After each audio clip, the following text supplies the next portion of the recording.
California agriculture basically reinvents itself every generation. How are we going to feed the growing population by 2050? There's 3 fans here. The seed is sort of the Silicon Valley of the agricultural world. How are we going to double our food supply? We've reduced the chemical application by 75 or 90%. So this arm actually swings out. And the only answer is ag technology. Ag technology. It creates the ability to grow plants that are disease resistant, equipment that can target individual leaves, and strands of rice that can survive drought, flooding, and literally save lives. Farming may be one of the oldest, most traditional occupations known to man, but today it's on the cutting edge. Scientists at UC Davis say, and farmers agree, that it has to be if we want to feed a growing population with a shrinking amount of farmland. But as with any change, there is often controversy. So the tofu is sauteing. Welcome to Taco Night at the Adamczyk and Ronald household. It's pretty typical of taco nights that happen all across our country all the time. Except maybe that their connection with food, as well as where it comes from, may run a little deeper than most. Food has been altered genetically for 10,000 years. A lot of people don't know that everything we eat has been genetically altered in some way. Pamela Ronald is a plant pathologist at the UC Davis Genome Center. Raul Adamczyk is the manager of the market garden at the UC Davis Student Farm. This couple represents 2 very different systems of food production. He farms organically. She genetically modifies plant seeds for use in conventional farming. They're 2 worlds that are traditionally at odds. There is a national law, the National Organic Standards, that came about in the year 2000, was developed by the USDA. And in that law, genetic engineering is not allowed to be used in organic agriculture. Raul and Pam both believe that the national organic standards have influenced what many people think about the genetic engineering of food. It's very good sweet corn, too. When in reality, they often don't understand what exactly genetic engineering is or what it does. People have associations with plant genetics as some kind of foreign technology.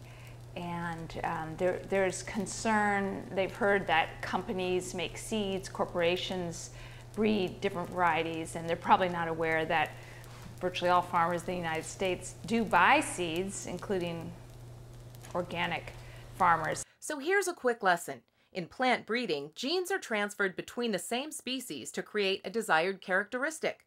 So a disease-resistant peach, for example, might be crossed with a high-yielding but susceptible peach, with the goal of creating a peach that's both high-yielding and disease-resistant.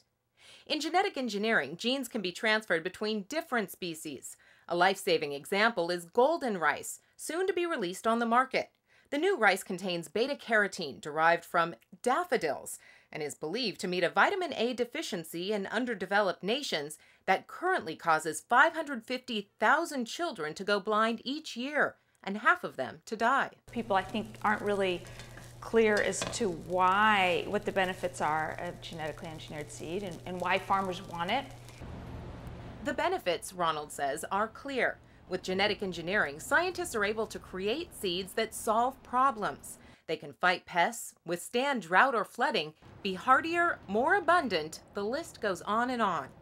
Considering the population of our planet is already surpassing the amount of food available, experts say being able to invent crops that meet demand and fight farming challenges will be essential, both for feeding people and protecting our environment.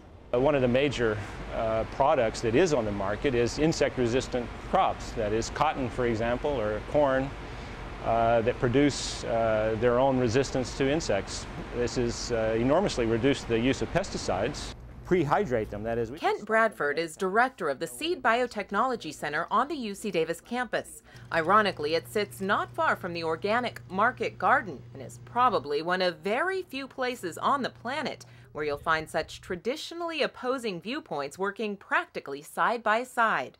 That's because Bradford, the director, and Ronald, a geneticist, want the same thing that organic farmer Raul Adamczyk and this farmer and this farmer and this farmer wants: an abundant, safe food supply that doesn't harm the environment in the process. And the goals really are, how can we produce enough food to feed the world. The food needs to be safe. It needs to be, we need to reduce some of the toxic inputs. All of these advances are targeted really toward reducing the footprint of agriculture, reducing the inputs, making agriculture more sustainable as well as more compatible with the environment.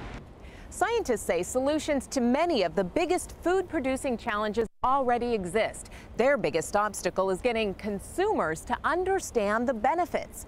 Currently, testing is much greater for genetically engineered products than it is for other new products, which means a greater expense and a greater length of time to get a potentially life-saving or crop-saving seed onto the market. So the innovation that scientists and students are working on right now may not be able to help us for another decade or longer. So this is the walnut breeding program at UC Davis, and we are creating new varieties of walnuts for the future generations of farmers.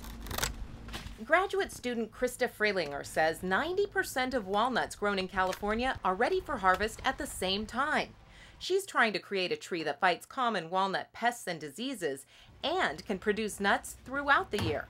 Similar breeding was done long ago on iceberg lettuce, something consumers now take for granted.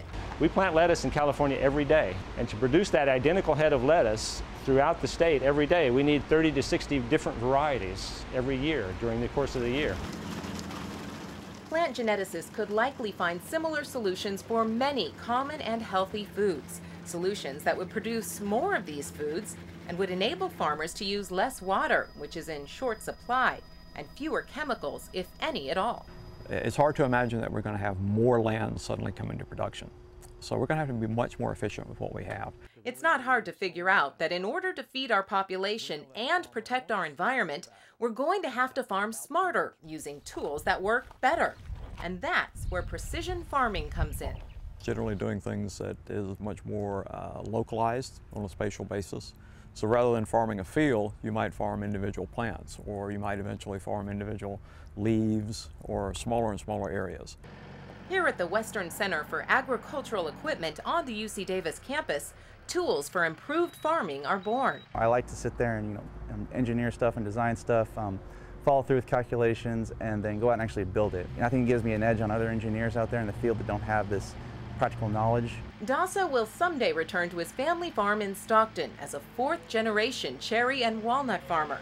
But in the meantime, he hopes to make his mark on the industry by creating equipment that will require fewer chemicals, making farming more economical, efficient, and productive. With a very targeted application, you can reduce that volume of water and chemical to still achieve a level of protection on your grapes.